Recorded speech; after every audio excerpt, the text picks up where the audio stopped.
in the previous class, we talked about, the queuing theory. We started the queuing theory and we discussed about the inter-arrival time and mean arrival, and then we talked about service time, service mechanism, system capacity, which it looks into the number of servers, and it is a single server or multiple server or parallel processing or something like that. Right. So in this lecture, we'll be applying queuing theory, the concepts which we learned in the previous class, to the simulation problem. Right. So this is a typical example. Just read down the problem of it. Right. The owner of a coffee shop, this already existing coffee shop, is thinking of introducing snacks facilities, probably an extension, maybe an addition add-on to his existing shop. The manager plans for one service counter for the snack filling, so which means it is something like a multiple server, one server or one facility for billing the regular coffee items and other for a snack item. Or if you take a snacks as a separate entity, it's a single server. The service for that is separate, so it's kind of be a single server.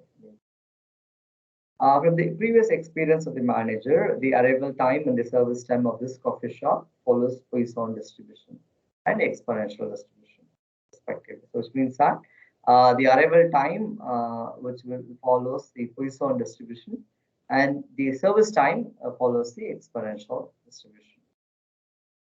And the details are given, and this is that, like inter-arrival time, which is nothing but like the arrival between the consecutive, customers, and service time, and the service time is the allocated time for providing the necessary service to the customer. Right. That time frame is what we call service time. And time minutes, like in 1 minute, the probability is 0.01. And in 2 minutes time, the probability of inter-arrival is 0.03. And for 3 minutes is 0.05 and so on. For 10 minutes time, it is given and its associated probability. So whenever we talk about probability, we should really look into the sum of all the probabilities as well. So that's also a very important phenomenon. Let's calculate these sum of all the probabilities of inter-arrival time. So it is 1. So which means that our assumption is correct. So which means that the given problem is valid, right? So during an exam, when you sum, sum of all the probabilities, and if it does not matches 1, if it is greater than 1, it is totally wrong. But if it is less than 1, you can add up a time and you can fill up the remaining, probability, or something like if everything adds up to 0.99, and you can even write the 11th time as 0.01 something. So make everything to be 1. Right. So in this case, luckily, it has given us 1. Right. Next is service time. Say service time in a 1 minute, the service time for a customer or a group of customer to be served in a table at 1 minute is 0.02. Similarly, the time taken for serving a customer in 10 minutes is 0.20.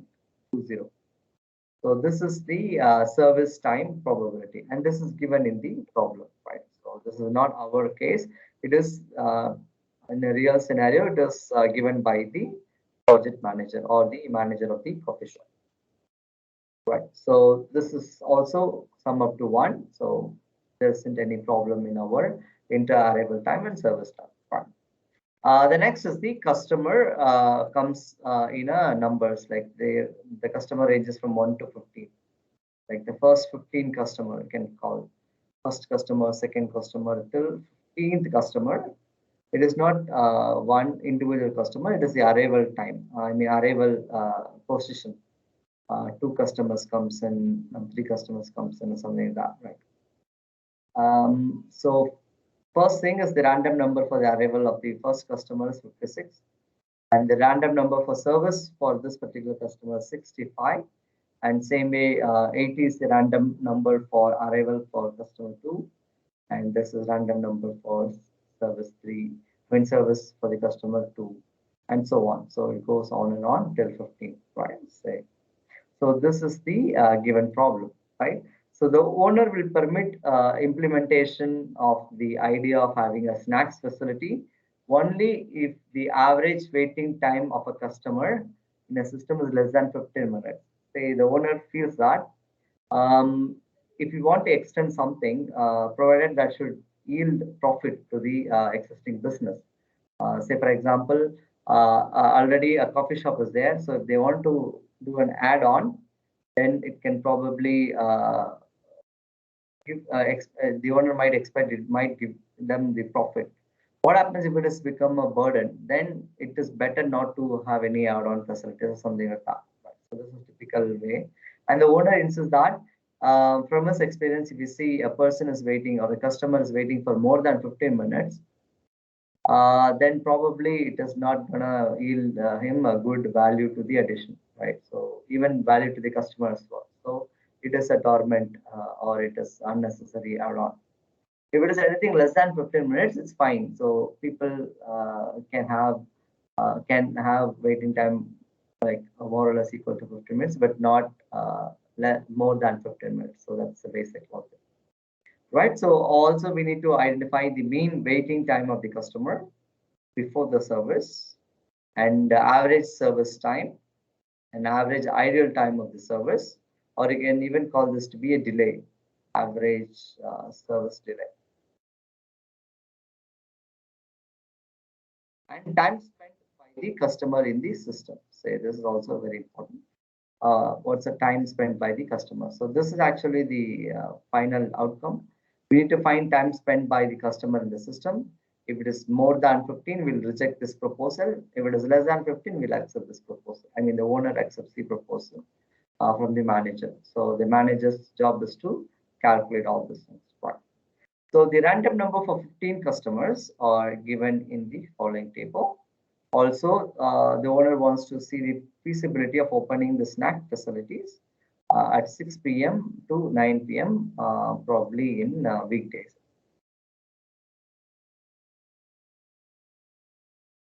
Right. So this is an additional information. So 6 to 9 is what the snacks facilities is proposed. And very importantly, there's a note which is that the service starts at instantaneously without any delay. So this is a very important thing. So there isn't any delay from the restaurant side or from the serviceman side, but there will be delay in the arrival of the customer, but it should not be there should not be any delay in the service time or something like that. So it will make sure that it will service when they as soon as the client comes into the or the customer comes into the shop. Something like that. So this is the solution. Remember in the during simulation problems, we talked about the time and the probability, associated probability, and we'll find out the cumulative probability, something like we'll put it here. Then the next one, 0.03 plus 0.01 is 0.04 and so on. Then we talked about random number arrival. Quickly, I'll explain the start time of the interval given here, and the end time is will be here. So this forms the interval, right? In the first case, right? So we say that in the first case, we will be adding 1.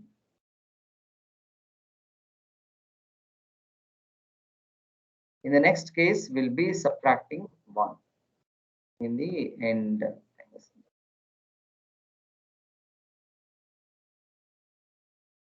Right. So since it is first scenario, this generally will mask it as I'll just mark 0 start time, and this will be generally 100. Remaining thing is where we can manipulate, right? So 0, and we will be taking we'll be multiplying this by generally by 100.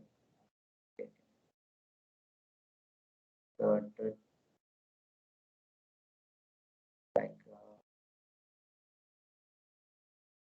I can put in this into that. So this is 1. So this is 1 minus 1. So here it is also 0. Remember that this is a typical case which we have not experienced early. Say it is 0, 0 and 2, 0, 0, which means that this level, the interval, this is the probability. So this is typically that. So in the previous examples, we have something called 2 or 3. So we can minus that number. So we'll yield the end result or something. But in this case, both are 0. Right. In the next case, probably this is this plus 1, this 1. And then we'll be taking this particular thing minus 1. So this is 1. And similarly, you can put it here. So this is how we get the end value. And finally, we'll be taking this plus 1 in all the cases. So that's how we've got 0, 0, 1, 3, 4, 8, 9, 16, 17, 39, and so on, right? So we have got the inter-arrival time. Say this is for the inter-arrival time and the random number interval. So we need to replicate the same process for the service time as well. So since we have got both inter-arrival time as well as service time, so we need to really look into that in greater detail. Right. Now we're going to copy the entire thing. Right. Right. So since in Excel the formula gets stored, so we can really take a look at this. So what I've done is I've multiplied the cumulative probability by 100. Then the first will be 0 and last will be 100. Then in this case, you can see pretty much like there is something called, 0.02, which is 2. 2 minus 1 is 1. So in this case, we have got 0 and 0. I can highlight it with some color.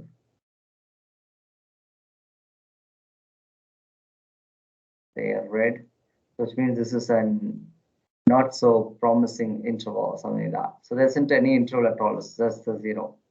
Right? Or I can even put it, everything is 0. You can merge the cell as well. Right. In this case, 0, and this is 2 minus 1 is 1. Then 1 plus 2 is 2. And then you can see the probability is 0.03, which is 3. So 3 minus 1 is 2. So here we have got two 2's. So which means that this is also a dormant interval. So it's not even an interval, just 2. So the random number of starting and ending 2's also this particular thing. So this is the case. And 2 plus 1 is 3. So 6 minus 1 is 5, and so on. So you get 80 and 100. So this is typically the random number interval. How do you calculate the random number interval? So I'm going to delete this for a moment. I can copy paste this.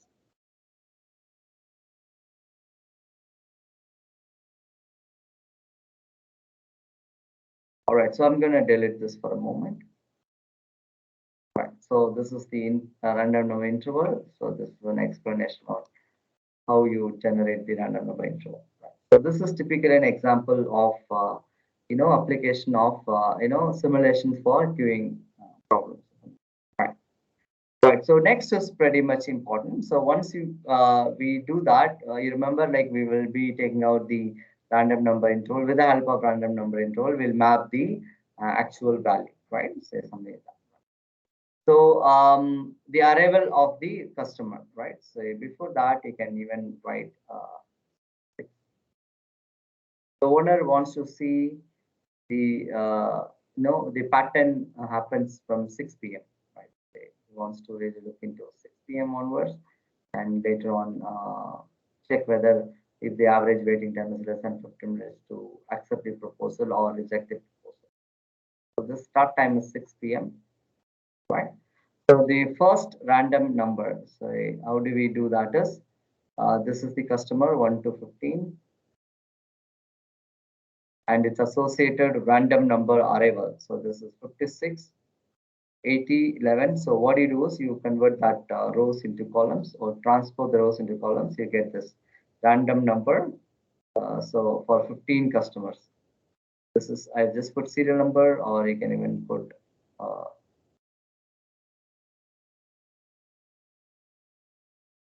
something like that. So the first is 56, the second is 80. That is the transpose of this table. So 1, 2, this table, 1 is 56, 2 is 80, and so on. Right. So we need to find out 56 in the table of inter-arrival time. So 56 falls here, T2 69, and its corresponding probability is taken as 0.20. In fact, we need to find the time, inter-arrival time, which is 7 minutes. All these things are minutes. Say this is very important. So 56 falls in this particular row, and we'll take the corresponding time value. So the corresponding time is 7. So the first customer arrives not at 6 p.m. but at 6 p.m. and 7 minutes. So here I've just put it in decimals, 6.07 for computational perspective.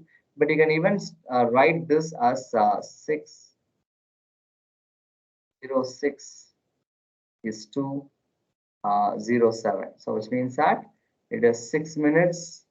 It is 6 p.m., 6 hour and 7 minutes.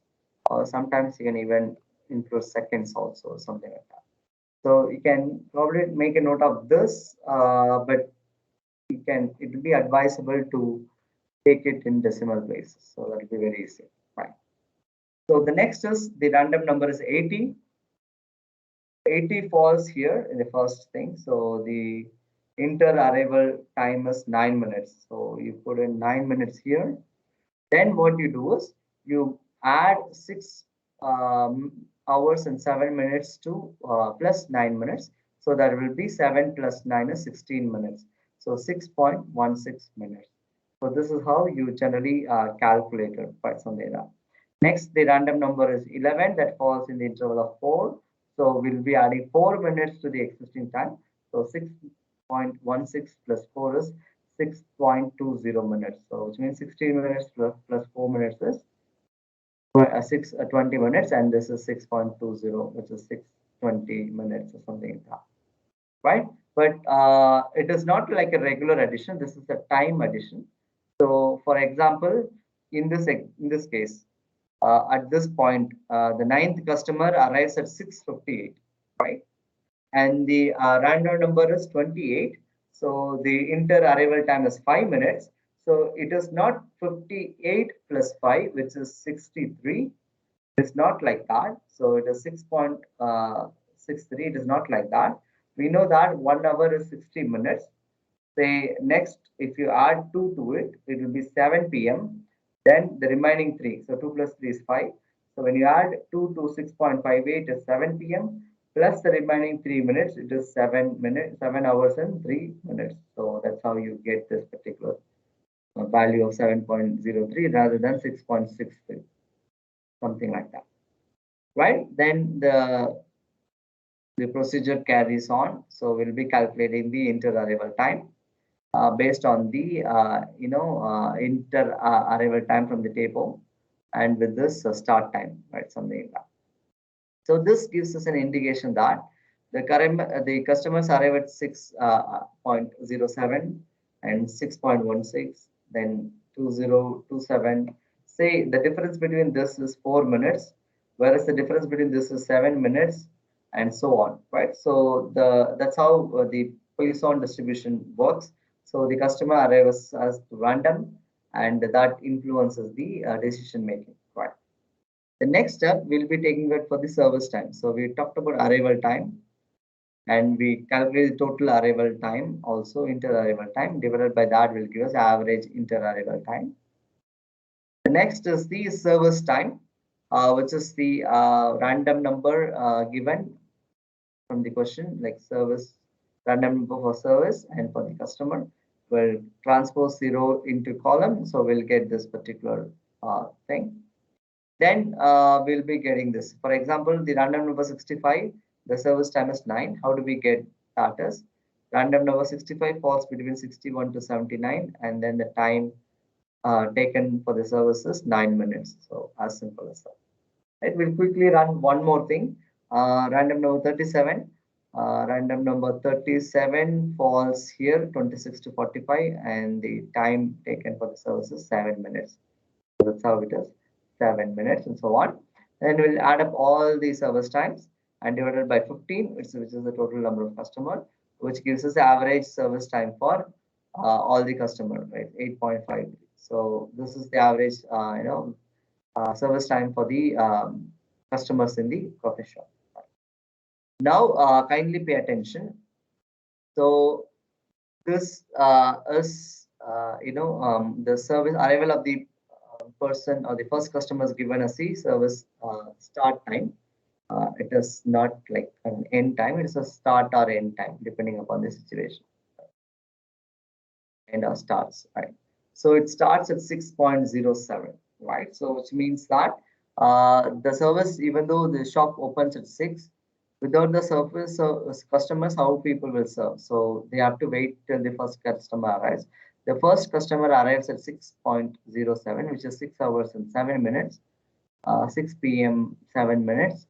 Then you have to wait till then you can serve it. So immediately, that's what it's given here.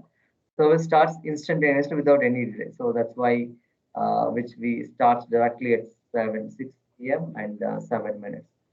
In examination, you might get a question where the service gets delayed naturally by 2 minutes.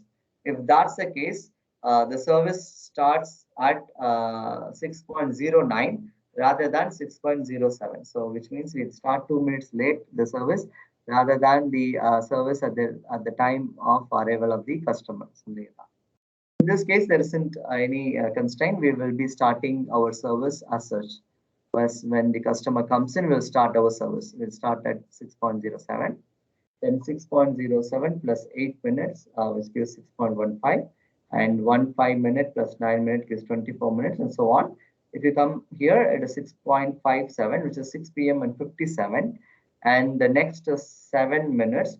So 57 plus 7 is something, 64. But we know that 1 hour is 60 minutes. So we push the 60 to the next side. Say I can, it is by logic, it is 6 plus uh, 0.7. So it is, just a second, it is 6.57 plus 0.07, which is 6.64. Right, so we know that 60 minutes is 1 hour. So we move that particular,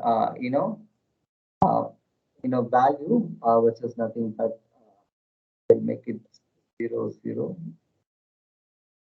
by moving, the 3 minutes the other side, and so it is 7.04. Right, so now you understand how you get this time, right? So that's very interesting. And finally, you calculate all the service time and you will find out the average service time. So average service time is given in the question. So it's a mandatory thing that we need to calculate. So how do we calculate this? Sum of all the service time divided by the number of customers. So the number of customers is 15. So 128 divided by 15 will give us 8.5. So this is typical example of the average service time. Now, what we calculate minutes earlier is that like the service time start or end. So this is an temporary, or it is just like the value that we calculated based on the given service time. But actually, service time is a dependent variable. So arrival of the customer is independent. So there isn't any pattern that influences the arrival of the customer, but service time is dependent. Service time is dependent, right? So this is a very interesting analogy, right? So this is calculated based on the given service time, but however, it is incorrect. The reason is that, say a customer comes at 6:07, the service starts at 6:07 to him. But if a customer comes at 6:16, how come a service starts at 6:15? How does you start your service 1 minute before the customer arrives? So that's not logical, correct? So you cannot serve a customer which is not there, or we don't have an, we can do this, but providing that customer would have booked the table earlier or reserved the service table. So you can start preparing the food he orders so that when he comes, he can deliver. But in the general case, people, how do people serve when there isn't any people, or we cannot have an, um, thumb rule of how many people will turn up or what people they like or something like that. So in that case, it is illogical. So that's why what we do is we will start our service only when the customer arrives, and that is 6.16. Right. So mathematically, what you can do is you can compare this time, arrival time and service time, and whichever is maximum, you put it here. Right. In this case, both are same, so we'll put it here. In this case, 6.16 is greater than 6.15, so we'll put here. And similarly, the customer arrives at 6.20, but the service starts at only 6.24. Remember that in the earlier case, the customer hasn't come, so we need to wait for 1 minute since the service starts at only 6.16. But in this case, the customer have come early, like he has come 6:20, but the service starts based on the existing service. So don't think there will be too many people to do service simultaneously. Say there's only one set of people who can serve it. So the people start serving only they finish the customer two, right? So they serve, then take the order of three. So it's not an parallel server; it's a sequential server, right? So it is 6.24 and 6.20. So the maximum governed value is 6.24, which means that the service starts despite the customer comes at 6.20. The service will start only at 6.24 since 6.15 plus 9 is 6.24. So the earlier customer were not served, which means that this is the service time starting for customer 2, and this is the service time ending for customer 2, or invariably starting for customer 3.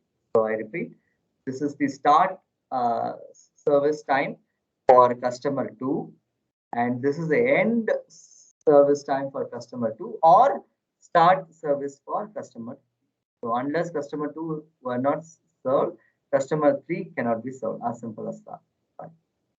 Right. So that's why we just put 6.24 here, which means that even though customer comes to 6.20, we will be generally putting it 6.2.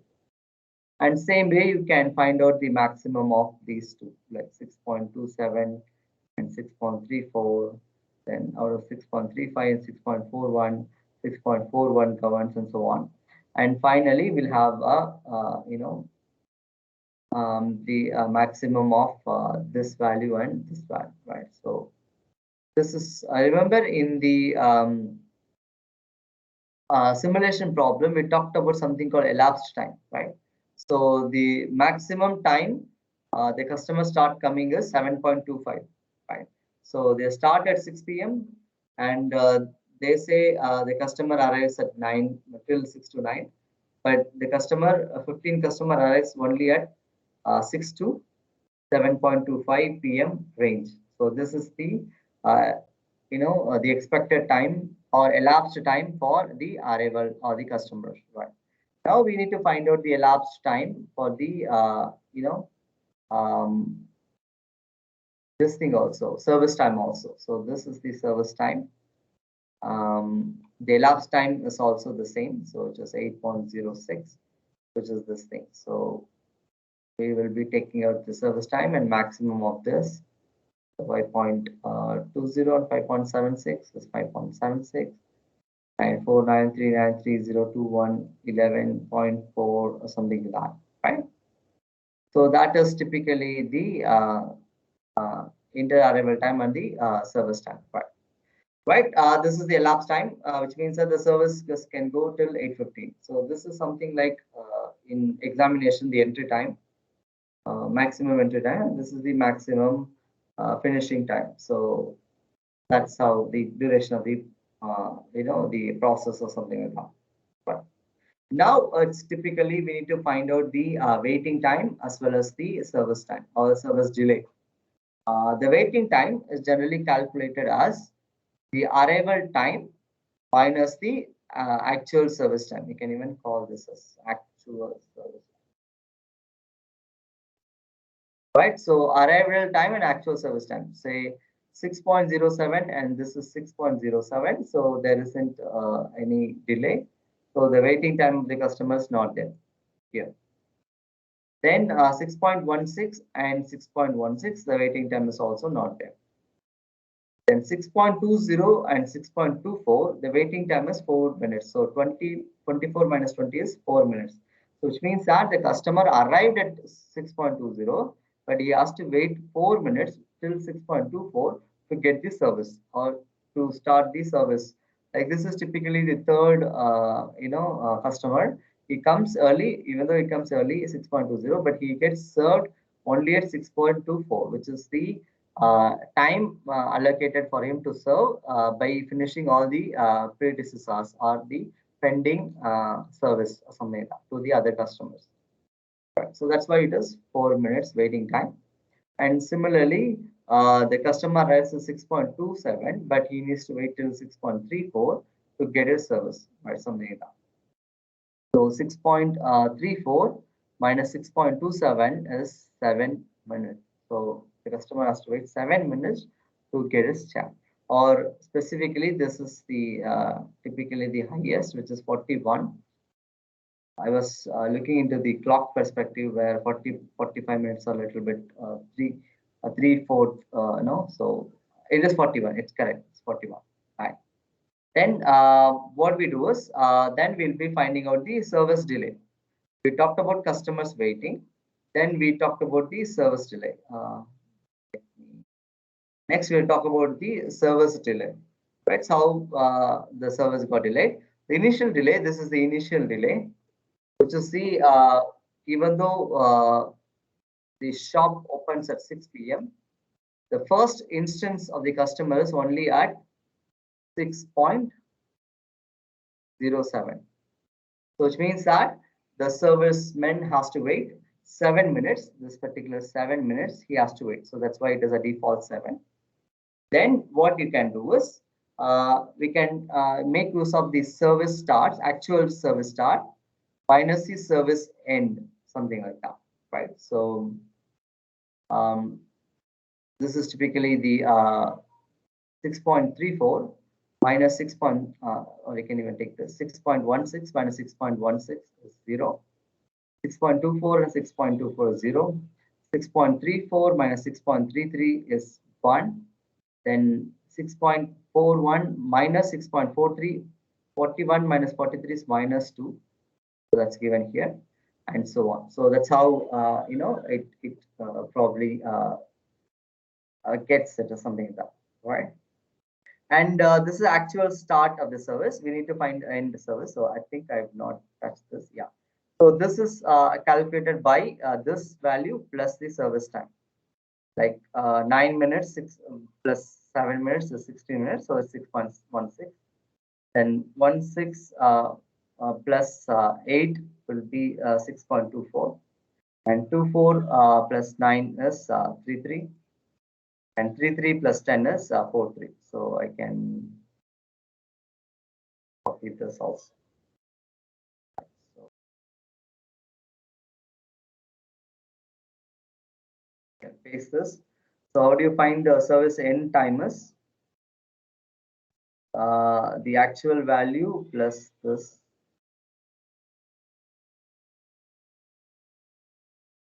will give us this thing.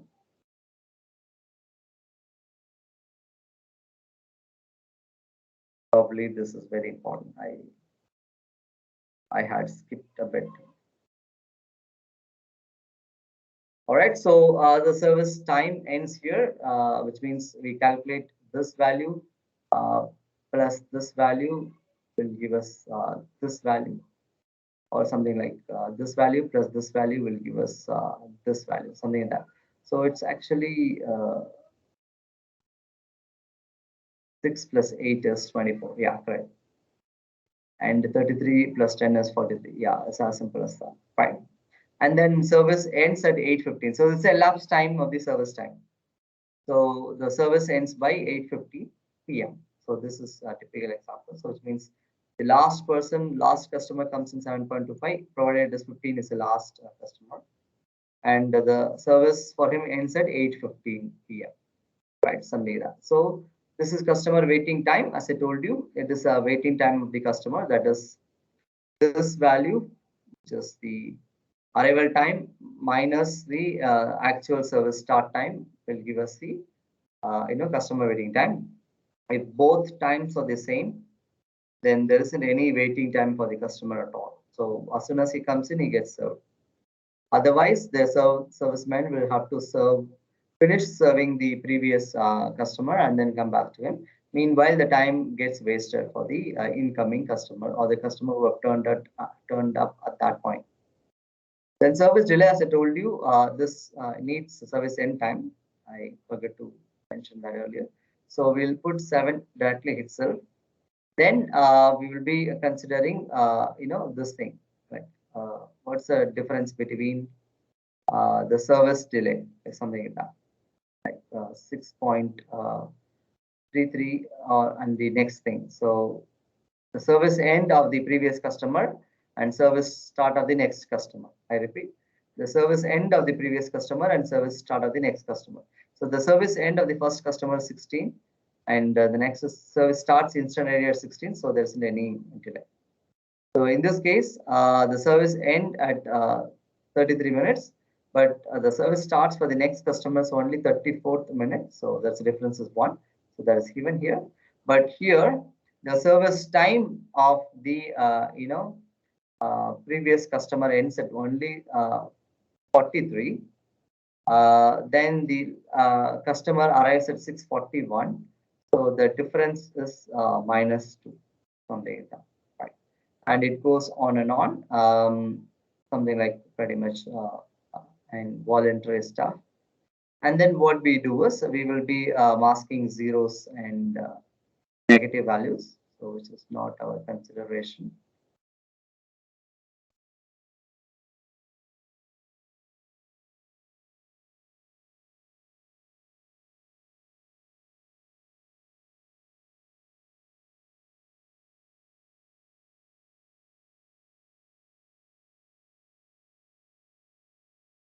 Yes, we have masked all the things, and we will be here. There's no negative value, so we'll sum all the things. So it is 238 minutes.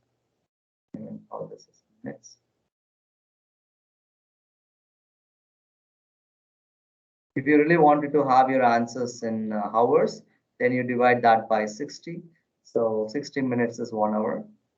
And here we'll calculate 1, 2, 3, 4 plus 7 is 11.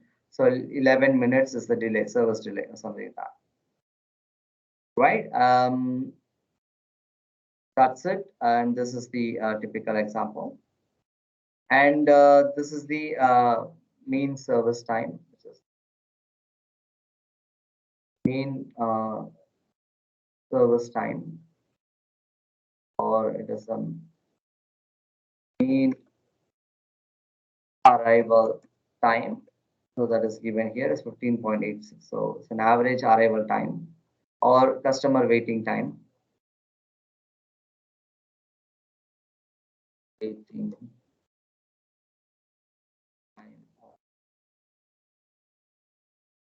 which is 15.87. And average service delay is this here. So it's 11 divided by 15, it's 0.73. Then this is our final answer. This is what we be trying to achieve. Total time spent by the customer in the system, or you can even call this to be total time spent by the customers in the system. Average service time plus mean waiting time.